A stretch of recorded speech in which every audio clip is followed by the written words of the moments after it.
Tragedi dua wanita di Brazil yang dimutilasi hidup-hidup. Persaingan jual beli narkoba yang terjadi pada salah satu daerah di Brazil, tepatnya di Barra do Ceará, antara faksi GDE dengan faksinya Nara Ellen Mota de Lima.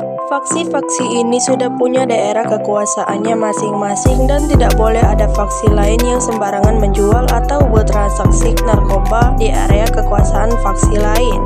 Nara Ellen Mota de Lima dulunya tinggal dan jadi anggota dari faksi lain yang kemudian pindah tempat tinggal dan kemudian melakukan transaksi di wilayah kekuasaan lain yang disebut GDE.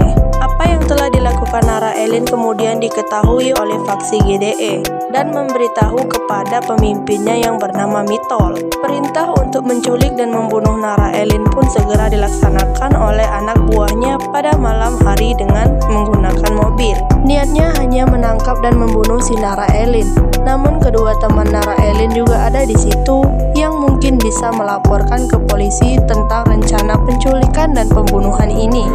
Akhirnya mereka dibawa sekaligus ke sebuah hutan bakau Sungai Ceará. Di hutan bakau itulah ketiga perempuan ini dihabisi, sedangkan Nara Ellen dan Ingrid dimutilasi hidup-hidup secara perlahan. Mereka tidak langsung dibunuh, namun dipotong putus jari-jarinya dengan menggunakan sebilah parang yang kelihatannya tumpul. Setelah itu dipotong lengan kanannya hingga putus. Lanjut lagi memotong lengan kiri hingga putus. Kaki kanan dan kaki kiri pun dipotong hingga putus dalam keadaan hidup dan sadar.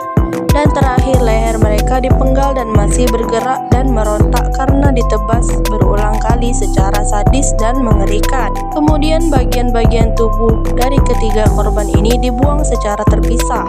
Terbongkarnya kasus kejahatan ini berawal dari video yang disebarkan melalui media sosial, yang kemudian melaporkan kejadian ini ke kepolisian setempat.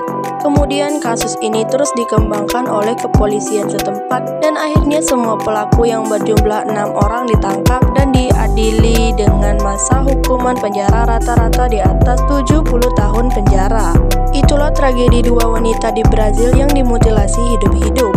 Jangan lupa follow agar kamu tidak ketinggalan berita menarik lainnya. Sampai jumpa.